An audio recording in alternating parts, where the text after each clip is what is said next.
संजय राउत 31 अक्टूबर को अचानक से गायब हो गए थे। घर में खुद को कैद कर लिया था और बताया ये था कि उनकी तबीयत खराब है, मीडिया में नहीं जाना है, लोगों के सामने नहीं जाना है और पॉलिटिकल कार्यक्रमों से दूर नहीं, बहुत दूर रहना है। और इसके बाद संजय राउत कुछ दिन अस्पताल में भर्ती भी रहे और उसके बाद से घर पर ही उनका इलाज चल रहा है, ऐसा कहा जा रहा है। लेकिन ठीक एक महीने बाद 31 अक्टूबर के एक महीने बाद 30 नवंबर को संजय राउत घर से बाहर निकले और यहाँ पर संजय राउत की बीमारी की पोल भी खुल गई। खबर तो यहाँ तक है कि बीजेपी ने संजय राउत को बुरी तरीके से दुत्कार दिया है, तो उसके बाद वापसी के लिए एक बार फिर ठाकरे के आगे गिड़गिड़ाए हैं। तो संजय राउत को क्या है मामला, पूरा दिखाते हैं, आपको बताते हैं। आप भी इस वीडियो को शेयर करें, कमेंट करके अपनी राय जरूर दें।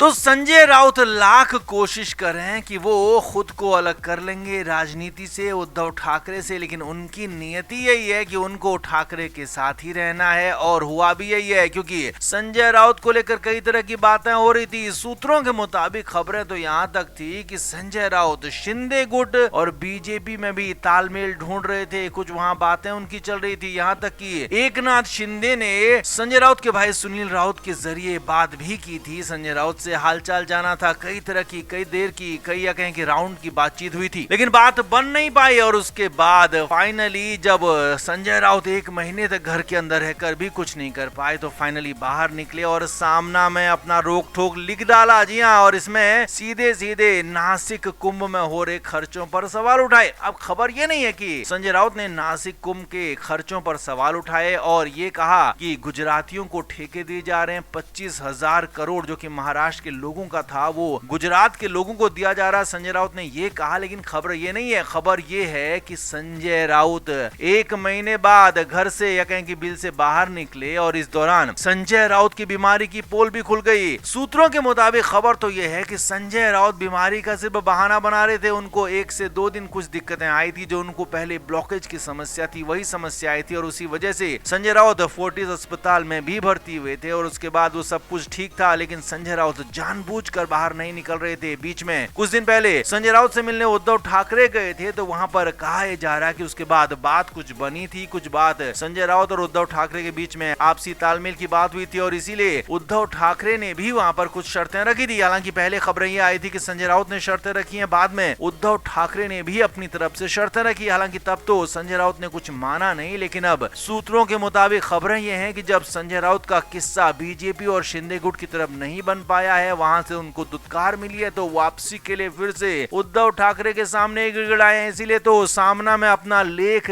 वापस से लिख डाला है। जी हाँ, अब तक संजय राउत का लेख या कहें कि कॉलम संजय राउत वाला जो था वो सामना में बंद था, लेकिन अब फाइनली दोबारा से संजय राउत ने रोक ठोक वाला ये अपना कॉलम लिख दिया है और ये कहेंगे ये सामना यूबीटी का मुखपत्र है। उद्धव ठाकरे के घर की बातों को, उद्धव ठाकरे के मन की बातों को इसमें लिखा जाता है और साफ साफ पार्टी लाइन यहाँ से तय की जाती है और उद्धव ठाकरे की बात पर ही, उद्धव ठाकरे के ही इशारे पर संजय राउत को ये कॉलम लिखने की मंजूरी मिली है। यानी कि वापस से संजय राउत उद्धव ठाकरे के सामने गिड़गिड़ाए, वापसी के लिए छटपटाए, उसके बाद ही उन्हें रोक ठोक लिखने का मौका मिला। अब उम्मीद तो ये की जा रही है कि बहुत जल्द संजय राउत वापस आ सकते हैं फिर से सियासी मैदान में, लेकिन अब पूरी की पूरी शर्तें उद्धव ठाकरे की होंगी, जो फिलहाल संजय राउत के लिए मुश्किलें हो सकते हैं। तो आप इस पर क्या कहेंगे? संजय राउत की बीमारी पर जो पोल खुली है कि उन्हें बहुत बड़ी बीमारी कोई नहीं थी, और दूसरी बात है कि बीजेपी से दुत्कार मिलने के बाद वापस से उद्धव ठाकरे की ही तरफ आ रहे हैं। तो इस पर आप क्या कहेंगे? कमेंट करके जरूर बताएं, वीडियो को शेयर भी करें।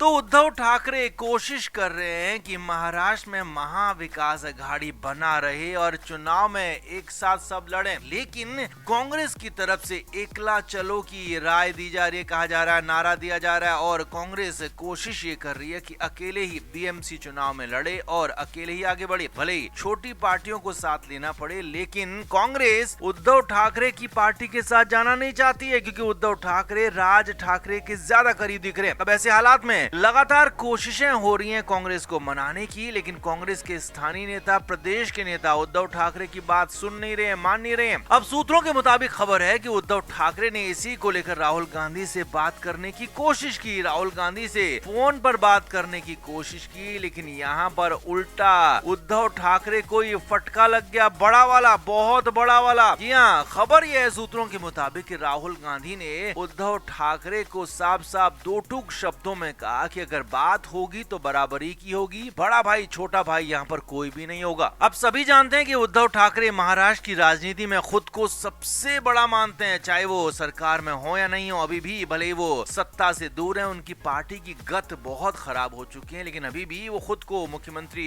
देवेंद्र फडणवीस तक से भी ऊपर मानते हैं। और इसी कंडीशन में वो राहुल गांधी से भी बात कर रहे थे और यहाँ पर काफी कुछ हो गया। अब यहाँ पर खबर यह है सूत्रों के मुताबिक कि राहुल गांधी की तरफ से साफ साफ शब्दों में कहा गया कि अगर आपको साथ में चुनाव लड़ना है तो बात बराबरी की होगी। आप ये नहीं कहोगे कि हम आपको ये देंगे, हम आपको वो देंगे, बल्कि बात ये होगी कि हमें और आपको क्या क्या मिलेगा। अब हालांकि यहाँ पर उद्धव ठाकरे कोशिश करते रहे, क्योंकि उद्धव ठाकरे अंदर खाने तो यही चाहते हैं कि कांग्रेस बस साथ में आ जाए, पीछे पीछे खड़े हो जाए, लेकिन कांग्रेस को बगल में खड़ा करना उद्धव ठाकरे भी नहीं चाहते हैं। इसीलिए उद्धव ठाकरे यहाँ पर अलग तरीके से बात करने की कोशिश की तो राहुल गांधी ने रगड़ दिया। जी हाँ, खबरें आ रही हैं। सूत्रों के मुताबिक उद्धव ठाकरे को साफ साफ दो टूक कहा और उसके बाद फोन काट दिया गया, यानी कि उद्धव ठाकरे की बात को सुना तक नहीं। अब इसके बाद उद्धव ठाकरे के हालात खराब हो गए, क्योंकि कांग्रेस साथ में नहीं आएगी तो उद्धव ठाकरे के लिए बीएमसी चुनावी बोरिया बिस्तर बंद करने वाला ही होगा। अब ऐसे में खबर यह है कि इसके बाद शरद पवार को फोन लगाया गया। जी हाँ, उद्धव ठाकरे की तरफ से शरद पवार को फोन लगाया गया, अपना दुखड़ा सुनाया गया। रोते रोते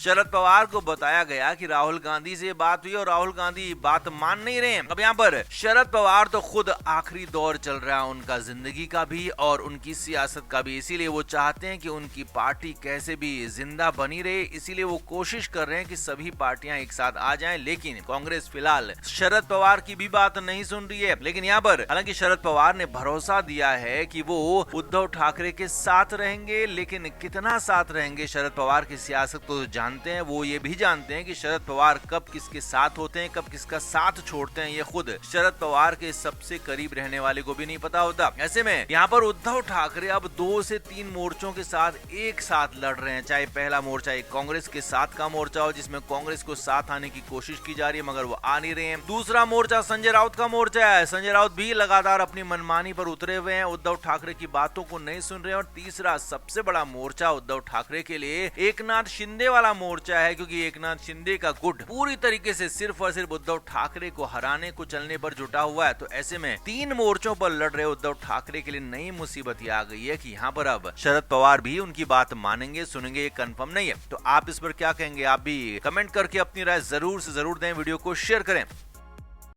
फ्लेम मीडिया रिपोर्ट।